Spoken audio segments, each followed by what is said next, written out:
الحمد لله نحمده ونستعينه ونستغفره ونؤمن به ونتوكل عليه ونعوذ بالله من شرور أنفسنا ومن سيئات أعمالنا من يهد الله فلا مضل له ومن يضلله فلا هادي له ونشهد أن لا إله إلا الله وحده لا شريك له ونشهد أن سيدنا ومولانا محمدا عبده ورسوله وبارك وسلم تسليما كثيرا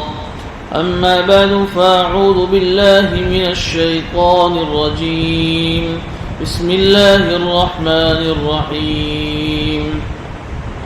يا بني إسرائيل اذكروا نعمتي التي أنعمت عليكم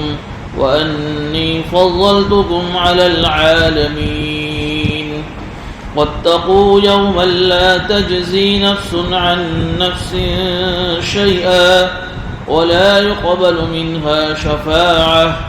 ولا يؤخذ منها عدل ولا هم ينصرون صدق اللہ العظیم.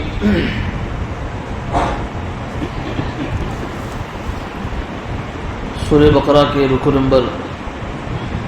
6 کی تلاوت کی گئی ہے. اب اس رکوع سے اس پورے پہلے پارے میں اس رکوع سے لے کر اخیر تک تفصیل کے ساتھ اللہ رب العزت نے بنو اسرائیل کے اوپر جو انعامات کیے اور پھر ان کی نافرمانی کی وجہ سے ان کے اوپر جو سزائیں آئیں ان کا تفصیلی تذکرہ شروع ہو رہا ہے. تذکرہ شروع کرنے سے پہلے اللہ تعالیٰ پھر سے ان سے یہ خطاب کر رہا ہے جو خطاب رکوع نمبر 5 میں بھی آیا.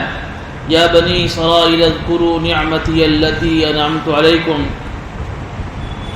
اے بنو اسرائیل تم اللہ کی اس نعمت کو یاد کرو جو نعمت میں نے تم پر کی تھی.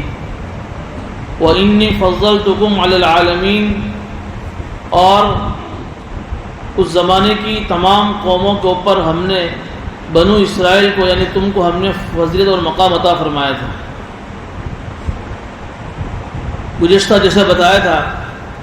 کہ اسلام سے پہلے یعنی حضور اکرم صلی اللہ علیہ وسلم کے دنیا میں تشریف لانے سے پہلے عرب کے اوپر جتنی بھی قومیں آباد تھی اس میں جو بنو اسرائیل جس کو ہم یہود اور عیسائی کہتے ہیں یہی صرف توحید کے اوپر تھے, اللہ کو ماننے والے تھے. باقی دوسری جو قومیں تھیں وہ سب بت پرست تھی, مشرک تھی. کوئی آگ کی پوجا کر رہا تھا, کوئی بتوں کی پوجا کرنے والا تھا. تو اسی اعتبار سے اللہ رب العزت نے یہاں ان کو یہ فرمایا کہ اس زمانے کی جتنی جو قومیں تھیں ان تمام قوموں پر ہم نے آپ کو مقام عزت عطا فرمائی تھی. لیکن علماء نے لکھا ہے کہ جب حضور اکرم صلی اللہ علیہ وسلم جب دنیا میں تشریف لائے اور پھر آخری نبی بن کر آپ نے جو اسلام کی دعوت دی اور یہ کہا کہ اب مجھے آخری نبی ماننا ہر ایک کے لیے ضروری ہے, تو اس زمانے کے جو یہودی جو عیسائی جو پہلے سے توحید پر تھے, جو جب موسیٰ علیہ السلام کو جو عیسیٰ علیہ السلام کو ماننے والے تھے, ان سے بھی کہا گیا کہ تم اگرچہ اپنے نبی کے اوپر ایمان لے آئے ہو لیکن اب میں آخری نبی ہوں تو مجھے بھی آخری نبی تمہیں ماننا پڑے گا. لیکن انہوں نے اللہ کے نبی صلی اللہ علیہ وسلم کو آخری نبی ماننے سے انکار کر دیا. جب انکار کیا تو یہ لوگ اسلام سے نکل گئے. حضور اکرم صلی اللہ علیہ وسلم سے پہلے یہی اسلام پر تھے کیونکہ اس وقت کا اسلام وہی تھا جس اسلام پر وہ قائم تھے. لیکن اب جب حضور اکرم صلی اللہ علیہ وسلم جب دنیا میں تشریف لائے تو اب اسلام وہ ہے جو حضور اکرم صلی اللہ علیہ وسلم لے کر آئے تھے. تو انہوں نے اس کو ماننے سے انکار کر دیا کہ یہ اسلام سے نکل گئے, جس کی وجہ سے اللہ رب العزت نے انہیں جو نعمتیں عطا فرمائی تھی اور جو مقام عطا فرمایا تھا, جو عزت عطا فرمائی تھی, جو رتبہ عطا فرمایا تھا, وہ ان کے ہاتھوں سے چھین لیا گیا اور وہ ذلیل اور رسوا ہو گئے. جسے میں نے گزشتہ وقت بتایا تھا کہ ہم جب بھی سورہ فاتحہ پڑھتے ہیں تو آخری کی جو دو آیتیں ہیں غیر المغضوب علیہم ولا الضالین، ان میں انہی دو قوموں کا تذکرہ ہے کہ اللہ تو ہمیں سیدھا راستہ بتا جس راستے پر تیرا انعام ہے، یعنی نبیوں والا جو ہے، ولیوں والا، شہیدوں والا، اور ایسے راستے سے چلنے سے ہماری حفاظت فرما جس راستے پر چلنے کی وجہ سے ان کے اوپر تیرا غضب نازل ہوا اور وہ بھٹک گئے۔ تو مغضوب علیہم سے یہودی مراد ہیں، وَلَضَّالِّينَ سے عیسائی مراد ہیں۔ اس کا مطلب یہ ہوا کہ کوئی آدمی اللہ تعالیٰ اگر اس کو کوئی نعمت عطا فرماوے تو وہ اس نعمت کی وجہ سے گھمنڈ میں، غرور میں اپنا آپ کو مبتلا نہ کریں۔ ان کو یہ غلط فہمی ہو گئی تھی بنو اسرائیل کو کہ ہمارے اندر ہزاروں کی تعداد میں نبی آئے اور اللہ تعالیٰ نے ہم کو ایسی ایسی نعمتوں سے اور ایسی ایسی عزتوں سے، رتبوں سے نوازا ہے، یہ تو ہمارا حق ہے، ہماری میراث ہے، ہماری جاگیر ہے۔ اس لیے جب ہمارا حق ہے، ہماری میراث ہے، ہماری جاگیر ہے، تو کیا کہتے تھے؟ نحن ابناء اللہ واحباہ، ہم تو اللہ کے بیٹے ہیں، واحباہ اللہ کے دلارے ہیں، لاڈلے ہیں، چہیتے ہیں۔ اس لیے ہم جب دنیا سے جائیں گے بھی میدان محشر میں تو ہم سے کوئی سوال جواب نہیں ہوگا، کوئی حساب کتاب نہیں ہوگا، ہم جہنم میں بھی نہیں جائیں گے۔ اس لیے کہ کوئی باپ تھوڑی ہی اپنے بیٹے کو سزا دیتا ہے، ہم تو اللہ کے بیٹے ہیں۔ تو اللہ تعالیٰ نے آگے دوسری آیت میں ان کی غلط فہمی کو دور کیا، وَاتَّقُوا يَوْمًا، کہ قیامت کے عذاب سے ڈرو، یہ غلط فہمی میں مبتلا مت ہو جاؤ کہ ہم نے تم کو بہت ساری نعمتوں سے نوازا ہے تو اب کی تمہاری میراث ہے، اس سے ہم کبھی تم کو عذاب نہیں دیں گے۔ اس لیے کہ یہودیوں کا یہ عقیدہ تھا کہ ہمارے جو بزرگ حضرت ابراہیم علیہ السلام ہیں یہ جہنم کے دروازے پر کھڑے ہوں گے، جب ہم جا رہے ہوں گے ہم کو وہاں سے بچا لیں گے۔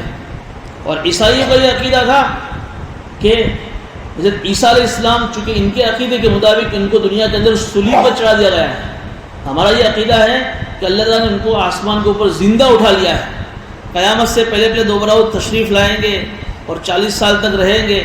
یہ پوری تفصیل ہے۔ ان کا یہ عقیدہ ہے کہ صلیب پر چڑھا دیے گئے ہیں، تو حضرت عیسیٰ علیہ السلام کا صلیب پر چڑھا دیا جانا یہ پوری عیسائیوں کی طرف سے عقیدہ یہ فدیہ ہو گیا، کفارہ ہو گیا۔ اب ہمارے عیسائی اسلام کے ماننے والے جتنے بھی عیسائی کوئی جہنم میں نہیں جائے گا۔ تو اللہ تعالیٰ قرآن کریم کے اندر کہہ رہے کہ نہیں، وَاتَّقُوا يَوْمًا، اس قیامت کے عذاب سے ڈرو۔ کیسا عذاب؟ لا تجزی نفس عن نفس شیئا، یہاں کوئی کسی کے کوئی کام نہیں آئے گا، کوئی کسی کے کام نہیں آئے گا۔ اگر تمہیں کوئی چیز بچا سکے گی تو تمہارا ایمان اور تمہارے اعمال صالحہ۔ ولا يقبل منها، ایک تفسیر میں لکھا ہے کہ لا تجزی نفس عن نفس شیئا، کہ کوئی کسی کے کام نہیں آئے گا۔ اس کا مطلب یہ ہے کہ کوئی کسی سے کسی چیز کا مطالبہ نہیں کر سکے گا۔ کیا مطلب؟ کہ بھئی مجھے جنت میں جانے کے لیے صرف ایک نیکی کی ضرورت ہے، ایک نماز کی ضرورت ہے، ایک روزے کے ثواب کی ضرورت ہے، تو کوئی آدمی کسی کو اپنی نماز کا ثواب نہیں دے سکے گا، اپنے روزے کا ثواب نہیں دے سکے گا، کوئی کسی کے کسی اعتبار سے کوئی کام نہیں آئے۔ دوسرا فرمایا ولا يقبل منها شفاعہ، کسی کی سفارش بھی قبول نہیں کی جائے گی۔ حالانکہ ہمارا عقیدہ ہے کہ حضور اکرم صلی اللہ علیہ وسلم اپنی امتیوں کے لیے سفارش کریں گے۔ یہ عقیدہ اس لیے ہے کہ یہ عقیدہ ایمان والوں کے حق میں ہے، غیر ایمان والوں کے حق میں حضور بھی سفارش نہیں کریں گے، اور یہ تو پہلے سے اسلام سے نکل گئے تو ان کی تو سفارش قبول ہی نہیں کی جائے گی۔ اور اگر کسی ایمان والے کے حق میں کوئی نبی سفارش کرے گا بھی تو اللہ کی اجازت سے کرے گا۔ من ذا الذی یشفع عنده الا باذنہ، اللہ کی اجازت سے، اللہ کی اجازت کے بعد کوئی کسی کی سفارش نہیں کر سکے گا۔ اس لیے تمہارا جو عقیدہ ہے کہ ہمارے بزرگ حضرت ابراہیم علیہ السلام جہنم کے دروازے پر کھڑے ہوں گے اور ہم سب کو بچا لیں گے، یہ غلط عقیدہ ہے تمہارا۔ ولا يؤخذ منها عدل، کسی کے کوئی فدیہ بھی کام نہیں آئے گا، جو عیسائی اسلام کا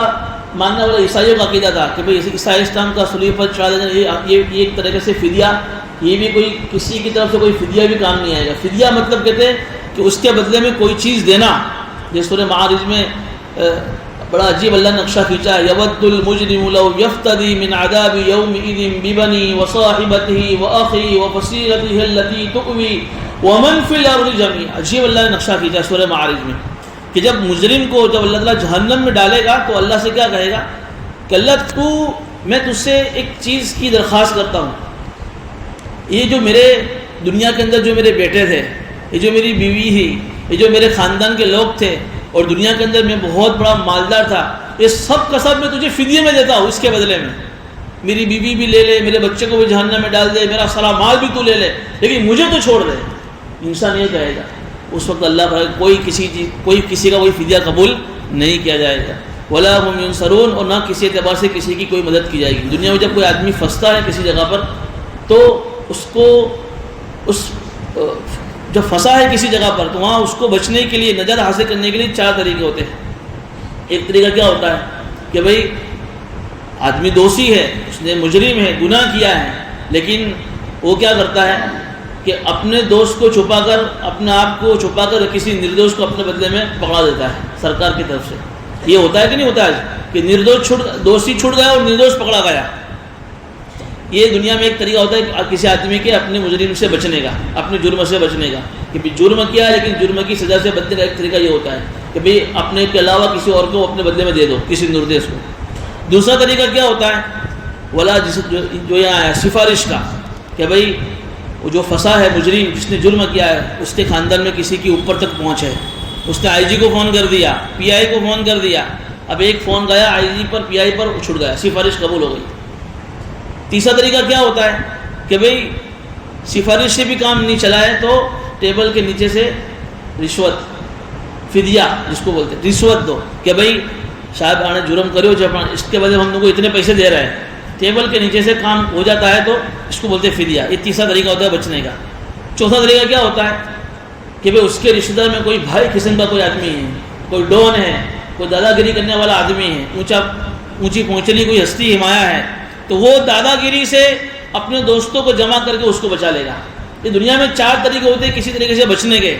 کہ بھئی کسی بھی طریقے سے جرم کیا ہے لیکن بچنا ہے تو یا تو سفارش کے ذریعے سے، یا ٹیبل کے نیچے پیسے دے کر، یا اس کے بدلے میں کسی نردوش کو پکڑوا کر، یا دادا گیری سے.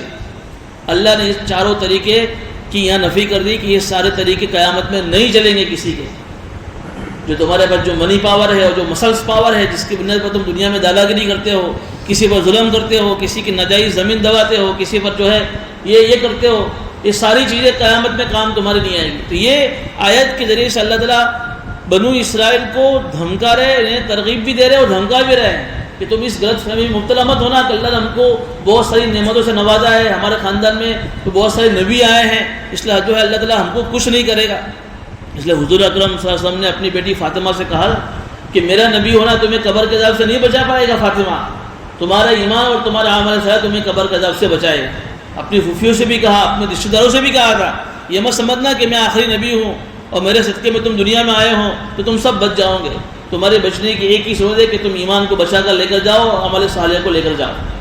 بہرحال یہ ترغیب کے بعد اب آیت نمبر 49 سے اللہ تعالیٰ جو ہے تفصیل کے ساتھ ان کی نعمتوں کا تذکرہ کر رہے ہیں. یہ قرآن کریم کی آیتوں کو سمجھنے سے پہلے مختصر میں ان جو واقعات کی طرف اشارہ ہے وہ واقعات آپ کے سامنے بیان کر دوں.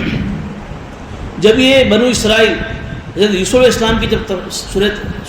یوسف شروع ہوئی تھی تب میں نے بتایا تھا کہ یوسف علیہ السلام جب مصر میں بادشاہ بنے تو اس وقت جب یعقوب علیہ السلام کے جو دوسرے 11 بیٹے تھے وہ ملک شام میں تھے اور ان کی فیملی کے 11 بیٹوں میں 72 آدمی تھے.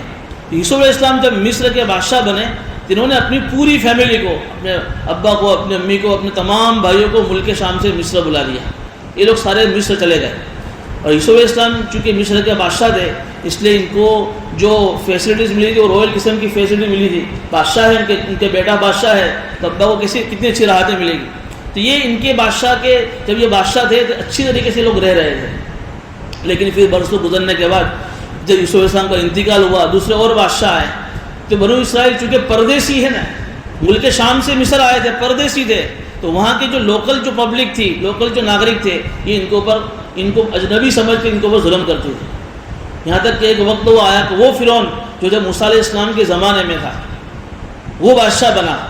جب وہ بادشاہ بنا تو اس نے تو ظلم کی ساری حدیں پار کر دی بنو اسرائیل کے اوپر. یہ فرعون جو کسی بادشاہ کا نام نہیں، یہ اس زمانے میں جو بادشاہ بنتا تھا تو مصر کے اس بادشاہ کو فرعون کہا جاتا تھا. جیسے فارس کا جو بھی بادشاہ بنتا اس کو کسرا کہتے تھے، روم کا جو بادشاہ بنتا اس کو کیسر کہتے تھے، حبشہ کا جو بھی بادشاہ بنتا اس کو نجاشی کہتے تھے. تو پھر مصر کا جو بھی بادشاہ بنتا اس کو فرعون کہا جاتا تھا. اس کا اصل نام تھا ولید بن مصعب بن ریان، اس کا اصل نام تھا. تو جب یہ بادشاہ بنا تو اس نے تو بنو اسرائیل کے اوپر ساری حدیں پار کر دی. اور اس کی یہ ظلم کرنے کی جو وجہ یہ لکھی علماء نے کہ اس نے اس زمانے کے جو کاہن تھے، جو جوتش تھے، انہوں نے اس سے کہا، اس نے خواب دکھا تھا، اس خواب کی انہوں نے یہ تعبیر بتائی کہ بنو اسرائیل کے اندر ایک لڑکا ایسا پیدا ہونے والا ہے جس کے ہاتھ سے تیری سرکار چلی جائے گی، مطلب تیری حکومت ختم ہو جائے گی۔ تو فرعون ٹینشن میں آ گیا، چونکہ کرسی چلی جاوے تو کرسی کے پیچھے بہت ساری چیزیں چھپی ہوتی ہیں نا، تو بہت ساری چیزیں اس کی چلی جائے گی، ٹینشن میں آ گیا کہ میری کرسی کا مسئلہ ہے۔ تو اس نے اسی وقت چونکہ بادشاہ تھا، یہ آرڈر جاری کیا کہ آج کے بعد سے بنو اسرائیل کے اندر جتنے بھی بچے پیدا ہو تمام کو ذبح کر دیا جائے۔ چنانچہ علماء نے لکھا ہے کہ اس کے بعد سے بنو اسرائیل کے اندر جتنے بھی بچے پیدا ہوتے سارے بچوں کو ذبح کر دیا گیا۔ ایک ایک دن کے اندر 70,000 بچوں کو ذبح کیا گیا ہے، اتنا ظلم اس نے کیا۔ قرآن کریم میں آیت آ رہی ہے، اور ذبح کا مطلب یہ ہے نا، یذبحون ابناءکم وَإِذْ نَجَّيْنَاكُمْ مِنْ آلِ فِرْعَوْنَ۔ قرآن جب تذکرہ کر رہا ہے تو کیا کر رہا ہے؟ یذبحون، وہ تمہارے بیٹے کو ذبح کرتا تھا۔ ایک تو مارنے کی ایک صورت کیا ہوتی ہے کہ بھائی زہر دے کر مار دو، یہ ایک آسان صورت ہے، یا کوئی اس کو پانی میں ڈبو کر مار دو، لیکن باپ کے سامنے بیٹے کے گلے پر چھری چلائی جاوے، اس باپ کے اوپر کیا گزرے؟ اس طریقے سے چھوٹے چھوٹے نومولود پیدا ہوتے ہی اس بچے کو باپ کے سامنے اس کے گلے پر چھری چلائی جاتی ہوگی، اس وقت کیا منظر ہوگا بنو اسرائیل کے لوگ۔ تو اس طریقے سے وہ ظلم کر رہا تھا، لیکن ان کی جو لڑکیاں پیدا ہوتی اس کو نہیں مارتا تھا وہ، اس لیے کہ ایک تو یہ تھا کہ ان سے کوئی خطرہ نہیں ہے، دوسرا ہے کہ ان بنو اسرائیل کی جتنی بھی جو لڑکیاں وہ خادمہ ان کو بناتا تھا، نوکرانی بنا کر رکھتا تھا وہ۔ تو اگر یہ ساری بنو اسرائیل کی لڑکیاں مر جائے گی تو پھر ہمارے یہاں خادمہ نوکرانی کون کام کرے گا ہمارے یہاں؟ اس لیے یہ بنو اسرائیل کے اوپر بہت ظلم کرتا تھا۔ جب ظلم کرتا تھا تو اللہ رب العزت نے جب موسیٰ علیہ السلام کو پھر نبی بنا کر بھیجا، تو موسیٰ علیہ السلام نے نبی بننے کے، موسیٰ علیہ السلام اسی وقت پیدا ہوئے، وہ پورا واقعہ انشاءاللہ سورہ قصص میں آئے گا۔ تو موسیٰ علیہ السلام کی ماں نے اللہ کے حکم سے اس وقت اس صندوق کے اندر پیک کر کے ان کو دریا میں ڈال دیا، اور صندوق تیرتا ہوا اسی فرعون کے تخت کے پاس پہنچا، پھر اس نے بھی اس کو بھی ماننے کی سوچی، بڑا تفصیلی واقعہ انشاءاللہ سورہ قصص میں آئے گا۔ تو موسیٰ علیہ السلام کے اللہ نے اس طریقے سے حفاظت فرمائی، اور آسیہ کی کہنے کی وجہ سے فرعون نے اس کی تربیت کی، پھر جب وہ بڑے ہوئے تو اللہ نے ان کو نبی بنایا، اور نبی بننے کے بعد پھر یہ فرعون کے پاس گئے اور ان کو اللہ کی دعوت دی کہ بھئی دیکھ، یہ اس طریقے سے اللہ کی توحید کو مان لے، اللہ ہے کہ تو دنیا کا کوئی بادشاہ ہے لیکن تو اللہ نہیں ہے، اس طریقے سے۔ تو فرعون نے اس کی بات نہیں مانی، جب بات نہیں مانی تو موسیٰ علیہ السلام کہا کہ میری ایک ریکویسٹ یہ ہے کہ یہ جو میری قوم ہے بنو اسرائیل جس میں نبی بنا کر بھیجا گیا، میری یہ گزارش ہے، یہ درخواست ہے کہ ہم چاہتے کہ ہم یہاں سے مصر سے ملک شام واپس اپنے آبائی وطن میں چلے جاوے، جو ہمارا اصلی وطن ہے، تو ہمیں یہاں سے جانے کی اجازت دے دے، تو ہماری بات نہ مانا تو کوئی بات نہیں ہے۔ تو اس نے یہ بھی نہیں کہا، تو اس نے موسیٰ علیہ السلام نے کیا کیا کہ فرعون ماننے کا نہیں، تو راتوں رات یہ پلاننگ بنائی، اور اس طریقے سے اس زمانے کے اندر جو فرعون کے جو آدمی تھے ان کے پاس انہوں نے زیور بھی کرایہ پر لیے کہ ہمیں ایک جگہ شادی میں تقریب میں جانا ہے تو تمہارے پاس جو سونا رکھا ہوا ہے وہ ہمیں ادھار پہننے کے لیے دیے۔ اس طریقے سے انہوں نے ایک پلاننگ بنا کر موسیٰ علیہ السلام راتوں رات اپنی قوم کو لے کر نکل گئے۔ اپنی قوم کو جب لے کر نکلے راتوں رات، تو چلتے چلتے چلتے چلتے دیکھا کہ سامنے دریا آ گیا۔ ادھر بنو اسرائیل کو فرعون کو پتہ چلا کہ یہ لوگ شادی میں گئے ادھر واپس کیوں نہیں آئے ہیں، تو انہوں نے بھی دیکھا کہ بھئی آیا نہیں ہے، اس نے بھی بنو اسرائیل نے بھی، فرعون نے بھی اپنی لشکر کو تیار کیا۔ میں نے بھی بتایا کہ جب یہ مصر پہنچے تھے، کہاں سے؟ ملک شام سے، تو کتنے آدمی تھے؟ 72%۔ لیکن اب یہ جو موسیٰ علیہ السلام بنو اسرائیل کو جب لے کر نکلے ہیں، اس وقت بنو اسرائیل کی جو آبادی کتنی بتائیے؟ تقریباً 6,70,000 آدمی تھے۔ کتنی آبادی بڑھ گئی اتنے سالوں میں؟ یہ پورے لشکر کو لے کر نکلے۔ ادھر فرعون نے بھی اپنا لشکر تیار کیا، لکھا ہے کہ 12 لاکھ سے زیادہ اس کا لشکر تھا، یہ اس نے اس کے پیچھا کیا۔ ادھر دیکھا کہ آگے دریا ہے اور پیچھے فرعون کا لشکر ہے، تو حضرت موسیٰ علیہ السلام نے کہا کہ گھبراؤ مت، ان معی ربی سیہدین، اللہ کوئی راستہ بتائے گا۔ تو اللہ تعالیٰ نے پھر وہ سمندر میں 12 راستے کیے، یہ تفصیل مطلب یہ انشاءاللہ آئے گا آگے۔ جو بہرحال موسیٰ علیہ السلام نے اور ان کی پوری بنی اسرائیل نے دریا کے اندر اپنے گھوڑے ڈال دیے اور یہ پار ہو گئے۔ اس طرح دیکھا فرعون نے کہ بھئی اس طریقے سے دریا کے اندر راستے بن گئے، اس نے بھی اپنی پوری قوم کے ساتھ، پورے لشکر کے ساتھ پورے گھوڑے ڈال دیے۔ جب یہ بیچوں بیچ پہنچے، وہ دریا پار کر گئے، اللہ نے جو ہے پورے پانی کو پھر سے جاری کر دیا، اور راستے جو خشک تھے وہ پانی میں آ گیا، تو اس کی وجہ سے فرعون اور اس کی ساری قوم ڈوب گئی۔ اب جب یہ میں صرف مختصر واقعے سے آپ کو اشارہ کر رہا ہوں، اس لیے کہ وہ اپنے اپنے مقام پر پوری تفصیل سے واقعے آنے والے ہیں۔ اب یہ بنی اسرائیل اور موسیٰ علیہ السلام دریا پار کر کے اس طرف پہنچے، تو وہاں ایک وادی تھی، وادی سینا، وہاں پہنچے تو موسیٰ علیہ السلام کو اللہ تعالیٰ نے یہ حکم دیا کہ دیکھو ہم نے تم کو فرعون سے نجات دی ہے، اب تمہیں جانا ہے ملک شام، اپنے وطن، لیکن وہاں کسی ایک اور قوم کا قبضہ ہے فلسطین کے اوپر، قوم عمالقہ۔ تم اپنی قوم سے کہو کہ اس قوم کے اوپر جہاد کرے اور اس اپنی جو آبائی جو بستی ہے اس کو ان سے چھڑاوے۔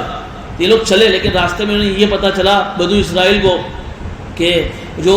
قوم ہے بڑی جو ہے بھاری قوم ہے، بڑے جسے والے ہیں، بڑے اونچائی والے لوگ ہیں، ہمارا کام نہیں ان سے مقابلہ کرنا۔ سورہ 6 بارے میں تفصیل سے وہاں کیا رہا ہے، ای ذهب انت وربک، موسیٰ تو اور تیرا رب جا اور تم دونوں جہاد کرو، ہم تو یہاں بیٹھے ہوئے، انھا هنا قاعدون۔ دیکھیں اللہ نے اتنی ساری نعمتوں سے نوازا ہے تو اللہ کا حکم ماننا چاہیے، اس کی وجہ کیا کریں، موسیٰ ہم تو یہاں بیٹھے ہیں، تو جاؤ اور تیرا رب جانے، تم دونوں جاؤ، ہم تو کچھ نہیں جانتے، ہم کو تو جو ہے یہ سب جہاد کرتے نہیں آتا ہے۔ تو اللہ تعالیٰ نے اس کی سزا کے اندر یہ سزا ان کو سنائی کہ وہ جس جنگل میں تھے، اس جنگل میں اللہ تعالیٰ نے یہ فیصلہ سنایا کہ تم اب اس جنگل کے اندر ہی گھومتے رہو گے، تم یہاں سے آگے نہیں بڑھ پاؤ گے۔ علماء نے لکھا ہے کہ اس دریا پار کرنے کے بعد اس جنگل سے لے کر ملک شام تقریباً سمجھو 10 میل یعنی 20-25 کلومیٹر کا فاصلہ تھا، زیادہ فاصلہ نہیں تھا، لیکن اللہ تعالیٰ نے ایسی سزا ان کو مقرر کی کہ وہ اس سزا کے اندر صبح اپنے ملک شام اپنے وطن جانے کے لیے نکلتے اور چلتے چلتے جب رات ہوتی اور ایک جگہ جب پڑاؤ ڈالتے اور صبح جب اٹھتے تو وہ اسی جگہ واپس آتے جہاں سے نکلے تھے۔ 40 سال تک وہ وہاں سے آگے نہیں جا پائے، ہو 20-25 کلومیٹر کا فاصلہ بھی 40 سال میں انہوں نے طے نہیں کیا۔ یہ اللہ کی طرف ان کو سزا دی۔ اتنی سزا کے بعد بھی اللہ رب العزت نے حضرت موسیٰ علیہ السلام کی برکت سے ان کو بہت ساری نعمتوں سے اس وقت بھی نوازا۔ پہلی نعمت یہ اللہ کے موسیٰ علیہ السلام کے پاس آئے کہ یار یہ جنگل ہے، نہ کوئی عمارت ہے، نہ کوئی مکان ہے، کچھ نہیں ہے، موسیٰ بہت دھوپ لگ رہی ہے، کچھ انتظام کرو ہمارے لیے۔ تو موسیٰ علیہ السلام نے دعا کی تو اللہ تعالیٰ نے ایک جو ہے بادل ان کے اوپر بھیج دیا۔ کتنی پبلک تھی، 6,70,000، کتنا بڑا بادل آیا ہوگا۔ یہ بادل نے سایہ کر دیا، دھوپ چلی گئی، ایک نعمت۔ دوسری نعمت موسیٰ بھوک لگی ہے، کوئی ہے نہیں، تو اللہ تعالیٰ نے جو انتظام کیا آگے آ رہا ہے من سلوا کا، وہ بٹیرے جس کو ہم آج کی زبان میں کہتے ہیں تیتر، کہ اللہ تعالیٰ نے اتنا آسان کر دیا ان کا پکڑنا کہ وہ اتنی کثیر تعداد میں کر دیے کہ جہاں ہاتھ رکھتے وہ اس کو پکڑ سکتا، وہ وہاں سے بھاگتے نہیں تھے گھبرا کر۔ تو یہ اس کو پکا کر بھون کر جو ہے تل کر وہ لوگ کھاتے تھے۔ اور ایک ہے من، ان کے درخت کے اوپر ایک میٹھی چیز جس کو ترنجبین کہتے ہیں، تو یہ میٹھی چیز ان کے لیے ایک پیدا کر دی جو ایک غذا کی شکل میں ان کے لیے کام آتی تھی۔ علماء نے تفسیر اس کی یہ بھی کی من کی کہ وہ جو صبح جب ہوتی ہے جھاکڑ پڑتی، جھاکڑ درخت کے پتے کے اوپر، تو وہ جھاکڑ پڑتی تھی تو سورج نکلنے سے پہلے وہ جھاکڑ ان کے لیے ایک میٹھی چیز بن جاتی تھی، ایک کھانے کی چیز بن جاتی تھی جو غذا کا کام دیتی تھی۔ تو اللہ تعالیٰ نے بھوک کا بھی ان کے لیے انتظام کیا، من و سلوا جتنی چاہے وہ کھاؤ، اس کے لیے اللہ نے ان کے لیے کوئی روک ٹوک نہیں بنائی، بڑی کثیر تعداد میں اللہ نے دو نعمت ان کو عطا فرمائی۔ تیسری نعمت کہ اب رہنا یہاں ہے تو کپڑے میلے ہوں گے تو دھوئے گا کون؟ تو اللہ نے ایسا انتظام کیا کہ کبھی کپڑے میلے گندے نہیں ہوں گے، یہ اللہ نے انتظام کیا، اللہ کی کسی نافرمانی کر آئے۔ پھر کیا انتظام کیا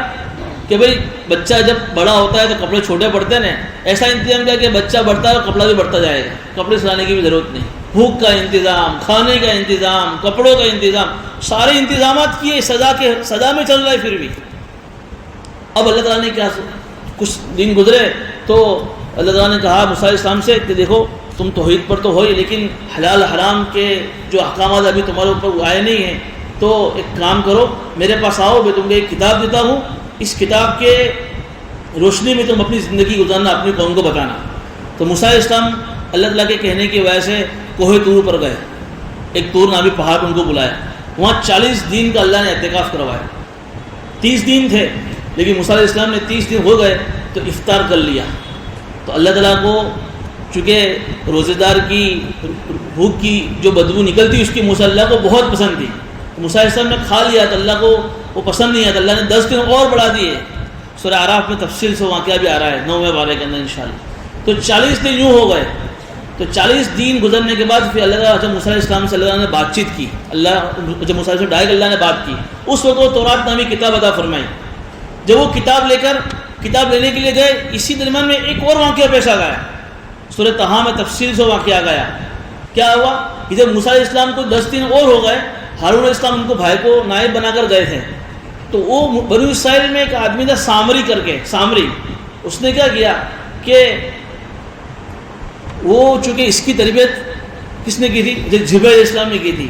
اس لیے اللہ تعالیٰ نے اس کو یہ چیز عطا فرمائی تھی کہ حضرت جبرائیل علیہ السلام جس گھوڑے پر آتے تھے، اس گھوڑا جہاں سے گزرتا تھا وہاں اس زمین کے اندر تھوڑی سی جو ہے ایک حیات، ایک زندگی پیدا ہوئی تھی، وہاں سے گھاس گرین اگ جاتی تھی۔ اس نے وہاں سے کچھ گھاس اٹھائی اور گھاس اگا کر وہاں سے کچھ مٹی اٹھائی اور مٹی کے اندر کچھ سونا اور چاندی ملا کر گائے کی نام کا ایک بچڑا، ایک گائے بنا دی، اس نے گائے کا ایک پتلا بنایا اور اس اسٹائل سے بنایا تھا کہ جیسے بانس ہوتا ہے، بانس اس کے آر پار دونوں جگہ پر سوراخ نہ ہو، کھلا ہو، ایک جگہ سے ہم پھونک مارتے ہیں تو دوسری جگہ وہاں سے آواز آتی ہے، سور کی آواز آتی ہے۔ اس نے جو ہے اس میں سے ایک پھونک ماری، اس سور کی آواز آئی، تو بھاگتا ہوا بنو اسرائیل، دیکھو کہ یہ تمہارا خدا ہے، یہ موسیٰ بھول گئے تم کو، وہ کون کسی اور خدا کی تلاش میں گئے ہیں، تمہارا خدا تو یہ ہے، اس کی تم کو پوجا کرنی چاہیے۔ تو بنو اسرائیل نے ان کی پوجا کرنا شروع کر دی، بھول گئے اتنی دیر میں، تو 40 دن میں ہوتے ہوتے تو اللہ کو بھول گئے، اللہ کی ساری نعمتوں کو بھول گئے۔ اکثروں نے جو ہے اس کی جو ہے کچھ لوگوں نے نہیں کی، اکثروں نے اس کی پوجا کر دی۔ جب موسیٰ علیہ السلام جب آئے تو دیکھا کہ بنو اسرائیل تو بچڑے کی، گائے کی پرستش میں، بت پرستی میں مبتلا ہو گئی ہیں، تو اس وقت جو ہے ان لوگوں کو اس کا احساس بھی ہوا کہ ہم سے یہ بھول ہو گئی ہے، تو اللہ تعالیٰ نے اس کے بدلے میں ان کو یہ کہا کہ بھئی تمہارے اس کی توبہ یہی ہے کہ جن لوگوں نے گائے کی پوجا نہیں کی ہے وہ لوگ اپنے ان قریبی رشتہ داروں کو جنہوں نے گائے کی پوجا کی ان کو اپنے ہاتھوں سے قتل کر دیں۔ چنانچہ ایسا ہی ہوا، اللہ تعالیٰ نے ان کی توبہ کے لیے جن لوگوں نے گائے کی پوجا نہیں کی، انہوں نے اپنے قریبی رشتہ داروں کو جنہوں نے پوجا کی تھی ان کو اپنے ہاتھوں سے قتل کر دیا۔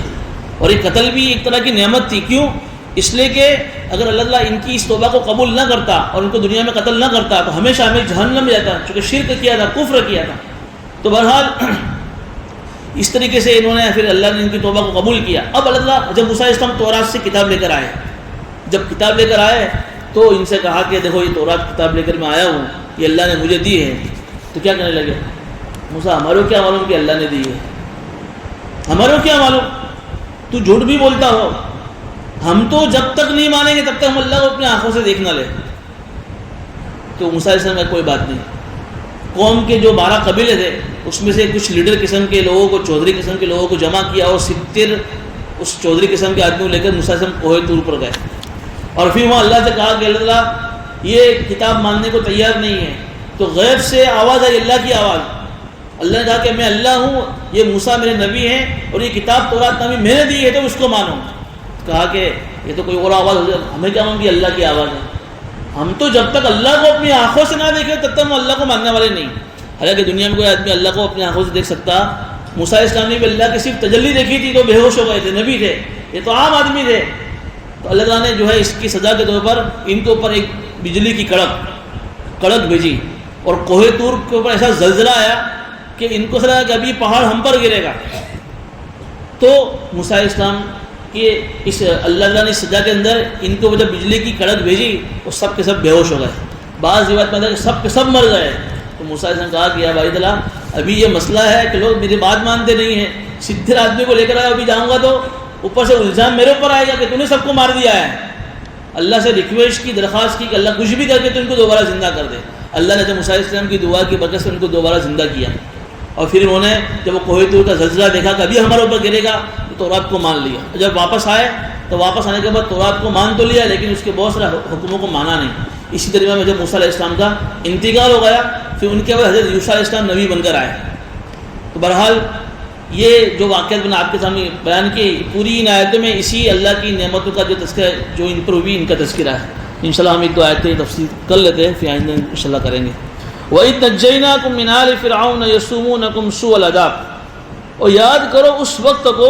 جب ہم نے تم کو فرعون کے لوگوں سے نجات دی۔ ابھی خطاب حضور اکرم صلی اللہ علیہ وسلم کے زمانے کے یہودی کو ہو رہا ہے، حالانکہ یہ تو اس وقت تھے نہیں، تو پھر یہ تو ان کے باپ دادا کو نجات دی تھی۔ تو علماء نے لکھا ہے کہ اس لیے کہ باپ دادا کو جو نعمتیں ملتی ہیں ان کا فائدہ آنے والی نسلیں اور پیڑھیاں بھی اٹھاتی کہ نہیں اٹھاتی ہے، کہ تو ان کو نجات نہ ملتی تو تم دنیا میں کہاں سے آتے ہیں؟ تو ان کو نجات دینا دنیا میں تمہارے آنے کا ذریعہ بنا، گویا کہ تمہارے اوپر بھی اللہ کی یہی نعمتیں ہو رہی ہے، اس لیے ان کو کہا جا رہا ہے تم یاد کرو اس وقت کو جب اللہ نے فرعون کے لوگوں سے تم کو نجات دی، یسومونکم سوء العذاب، بڑا بدترین تم کو سخت عذاب دیتا تھا، یذبحون ابناءکم، تمہارے بیٹوں کو ذبح کرتا تھا، ویستحیون نساءکم، تمہاری عورتوں کو زندہ چھوڑتا تھا۔ دیکھو یہ قرآن نے نساء کہا ہے، نساء عربی لفظ ہے جس کو کہتے ہیں عورت، حالانکہ اس وقت جب چھوکریاں تھی، چھوٹی لڑکیاں تھی، جس کا عربی میں لفظ آتا ہے بنات، یہاں نساء کیوں کہا؟ اس لیے کہ اگر ان لڑکیوں کو زندہ چھوڑ دیا تو آگے چل کر لڑکی کیا بن گئی؟ عورت بن گئی، تو مستقبل کے اعتبار سے ان کو عورت کہا ہے کہ تمہاری عورتوں کو یہ چھوڑ دیتا تھا۔ وفی ذالکم بلاء من ربکم عظیم، اور اس میں تمہارے لیے اللہ کی طرف سے بہت بڑی آزمائش تھی، اس لیے کہ یہ صبر کرنا، کتنا صبر کیا انہوں نے، اس صبر میں تم نے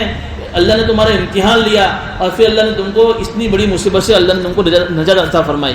وَإِذْ فَرَقْنَا بِكُمُ الْبَحْرَ فَأَنْجَيْنَاكُمْ، اگر اللہ فرما رہے پھر اس وقت کو یاد کرو، یہ دوسری نعمت،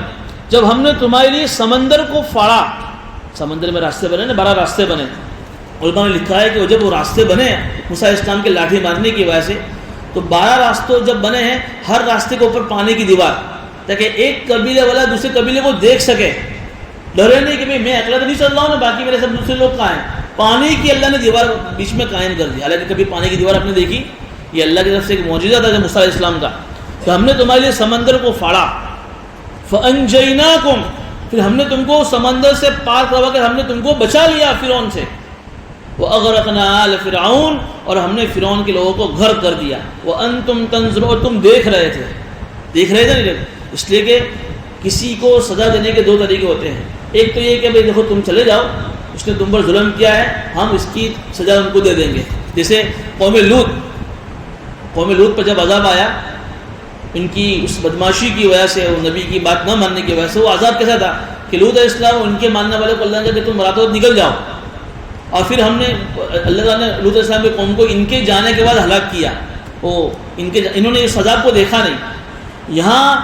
دوسرے عذاب کی شکل بیان کی جا رہی ہے کہ جب اللہ انہیں عذاب دے رہا تھا تو بنو اسرائیل اس عذاب کو دیکھ رہے تھے، وَأَنْتُمْ تَنظُرُونَ، اس لیے کہ ہزاروں کی تعداد میں جب ان کے بچے ذبح ہوئے تو ان کا دل اندر سے کتنا زخمی ہوگا، جب وہ عذاب ہو رہا تھا فرعون کو اور ان کے لشکر کو، تو یہ اللہ تعالیٰ انہیں خوش کر رہے تھے، اب تم خوش ہو رہے تھے دیکھ کر کہ چلو اللہ نے ہمیں اس کا بدلہ دیا، وَأَنْتُمْ تَنظُرُونَ۔ وَإِذْ وَعَدْنَا مُوسَىٰ 40 لَيْلَةً ثُمَّ اتَّخَذْتُمُ الْعِجْلَ، تیسری نعمت، اور جب ہم نے موسیٰ علیہ السلام سے 40 راتوں کا وعدہ کیا تھا، وہی جب وہ پہاڑ پر پہنچے،